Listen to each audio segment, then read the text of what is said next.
كريمة من صاحب السمو الملكي الأمير محمد بن ناصر بن عبد العزيز أمير منطقة جازان، أقيم المهرجان السنوي السابع لصيد سمك الحريد بخليج الحصيص بمحافظة فرسان. وعقب وصوله المقر المعد للصيد واكتمال استعدادات المشاركين لصيد الحريد، أعطى سموه إشارة الانطلاق للمشاركين، حيث ينطلق المتسابقون تجاه الممر المائي بالخليج الذي يمر به الحريد كل عام، بعد أن وضعت بعض الأشجار من شجر الكسب إضافة إلى الحواجز التي يضعها الصيادين لمنع عبور السمك لذلك الممر الضحل، لتبدأ بعد ذلك عمليات الصيد من قبل المتسابقين في محاولة للحصول على قدر من تلك الأسماك في تقليد عرفه أهالي الجزيرة منذ مئات السنين.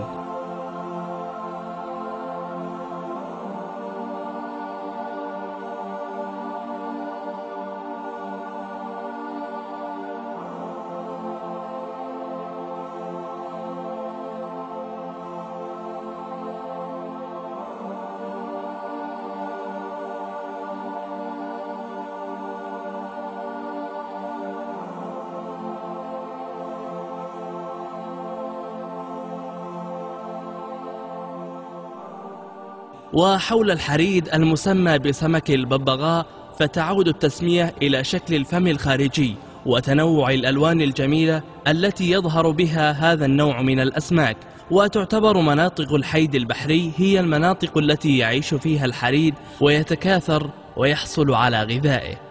ويعيش الحريد في مجموعات تتجول في الحيد البحري، يزيد فيها عدد الأسماك عن 1000 سمكة في المجموعة الواحدة، ويكون كرات ضخمة ويتجمع بالقرب من الشاطئ فيما يشبه الانتحار الجماعي، ويحدث ذلك عادة في يوم واحد من السنة، وعادة في نهايات شهر مارس وأول إبريل من كل عام. ولدى أهل فرسان عادات ضاربة في القدم تتعلق بهذا اليوم الذي يحتفل فيه أهل الجزيرة وينشدون الأهازيج ويؤدون الرقصات الشعبية، حيث أن لهذا اليوم أهمية كبيرة في الثقافة الفرسانية.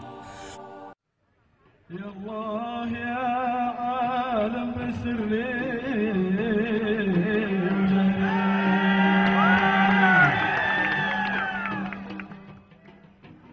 يا الله يا عالم بسري وجهري يا الله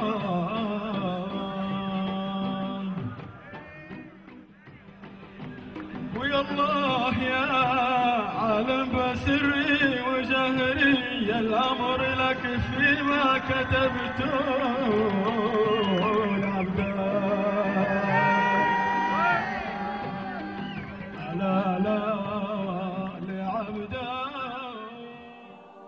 ويكتشف صياد الجزيرة اقتراب موعد مجيء الحريد برائحة مميزة تنبعث من الشاطئ، وتبدأ هذه الرائحة بعد مغرب شمس اليوم 15 من الشهر القمري الذي يوافق نهاية مارس وبداية أبريل من كل عام. ويقول باحثون عن هذه الرائحة أنها لبيض الشعاب المرجانية الملساء، حيث تطلق الشعاب المرجانية بيضها دفعة واحدة في ليلة من السنة.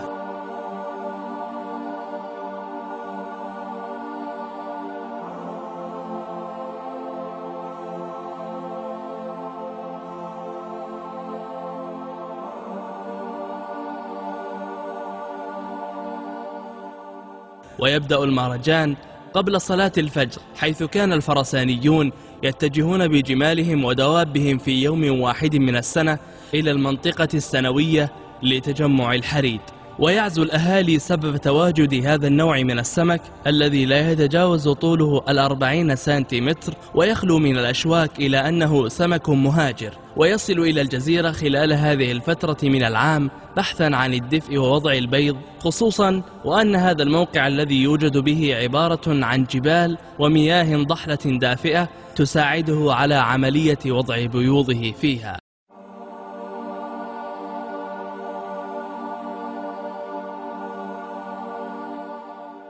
وفي نهاية السباق سلم سموه المبالغ النقدية والهدايا العينية للفائزين في المسابقة، والبالغ عددهم 20 فائزة، والدروع التذكارية للجهات الراعية والداعمة